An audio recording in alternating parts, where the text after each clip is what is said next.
The boardroom went silent when the CEO stood up and began signing with her hands. Slow, deliberate movements cutting through the air, and every executive in the glass tower froze as security rushed in, believing something had gone terribly wrong. No one realized in that moment that the most powerful woman in the company was speaking the most honest words of her life. Not with her voice, but with her heart. If you believe in kindness, in second chances, and in the power of small moments that change everything, please take a second right now to like this video, comment, share, and subscribe to this channel. Your support helps stories like this reach more hearts that truly need them. The building was called Northstone Global, a 62-story glass monument rising from the center of the city, and inside it everything moved with clockwork precision. People walked fast, voices stayed low, shoes clicked sharply against marble floors. On the top floor, where sunlight spilled across endless windows and the city felt like it was kneeling at your feet, sat Elena Vaughn, 42 years old, CEO of Northstone, known for her sharp mind, unmatched discipline, and the reputation of being untouchable.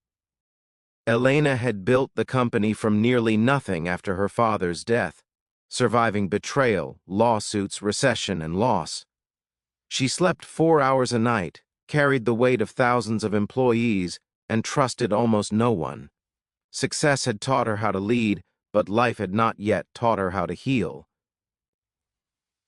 Every morning before meetings began, before the world started demanding pieces of her, Elena followed the same routine. She arrived early, poured herself black coffee, stood near the tall windows, and watched the city wake up. It was during these quiet moments that she allowed herself to feel the ache she never spoke about, the ache of being alone in a world full of people. On one of those mornings, she noticed a man in the hallway outside her office, mopping the marble floor. His shoulders were slightly hunched, his hair beginning to gray at the temples, his uniform clean but worn. A laminated badge read Daniel Reyes, Janitorial Services. She had seen him before, always early, always late, always working with quiet patience. What caught her attention that morning, though, was the small, folded piece of paper he had taped inside his cart. On it were hand-drawn symbols and letters, the edges creased from constant use. Curiosity pulled Elena from her stillness. As she stepped into the hallway, Daniel looked up quickly, startled, then nodded politely and continued his work. She smiled faintly and asked how his morning was going. He responded with a gentle nod and raised his hands. And then, with surprising clarity and grace, he began to sign. Daniel was deaf. Elena froze, not because she was surprised, but because the shape of his hands, the movement of his fingers, the rhythm of his communication ripped something open inside her that had been sealed for decades. Without hesitation, Elena lifted her own hands. She signed back, fluently, perfectly. Daniel's eyes widened. For the first time since Elena Vaughn had become CEO, she was not speaking as the most powerful woman in the room. She was speaking as a child again. Her mother had been deaf. Elena had grown up translating the world for her, learning sign language before she learned how to read. When her mother died in a car accident when Elena was 15, the language of her childhood disappeared from her life. She had not signed in over 20 years, but her hands remembered every word, every emotion. Daniel's face softened as he realized she truly understood him. They spoke for several minutes in silence while the rest of the building rushed past them, unaware that something extraordinary was unfolding in the quiet hallway of the world's most ruthless company.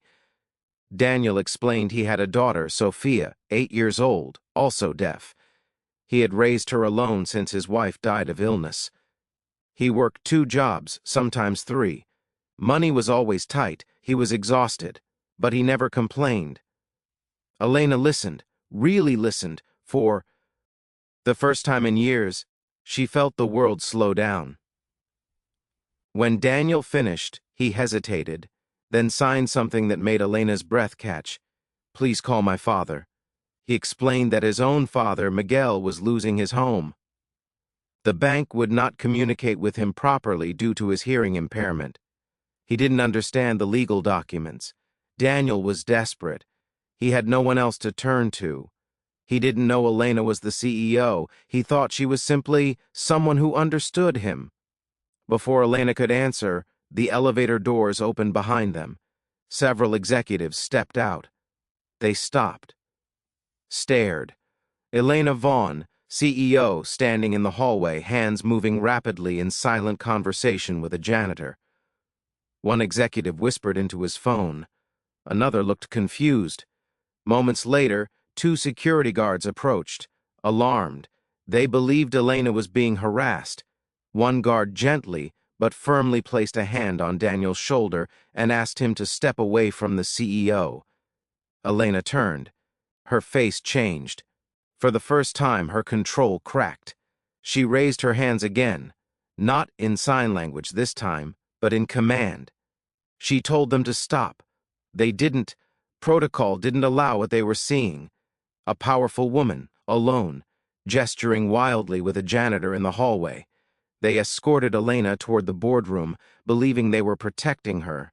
The entire executive floor watched as the CEO of Northstone Global was walked away by security, her eyes never leaving Daniel's, her hands still forming words only he could understand.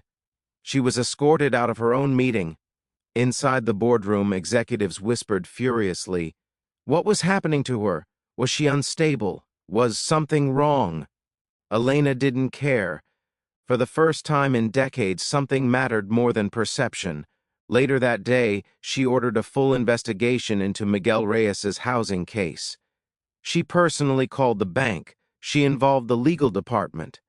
Within 48 hours, Miguel's foreclosure was frozen, his mortgage restructured, his home saved, but she didn't stop there.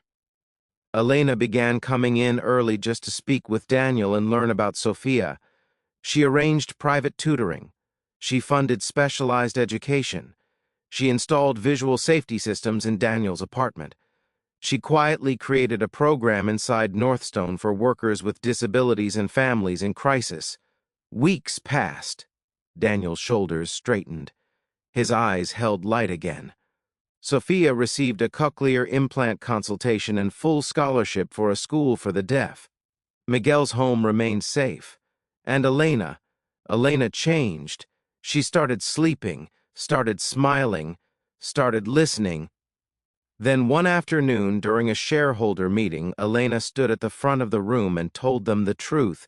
She told them about Daniel, about Sophia, about Miguel, about her mother, about the language she had abandoned, about the part of herself she had buried under ambition and if.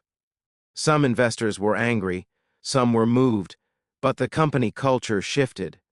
Humanity entered the building. Months later, on the anniversary of Northstone's founding, Elena stood before the entire company and introduced Daniel as the first recipient of the new Vaughn Community Leadership Award. He walked onto the stage, nervous, holding Sophia's hand. Elena signed the entire speech for him. Every word. The audience wept. And in that moment, the most powerful woman in the building was no longer the CEO. She was the girl who had finally remembered who she was. If this story touched your heart, if it reminded you of the power of kindness and the invisible battles people fight every day, please take a moment now to like this video, share it, and subscribe so more people can feel what you felt. And before this video ends, comment the word hope, because someone out there needs to see it today. The building still stands, the company still thrives. But the greatest success Northstone ever achieved was not financial.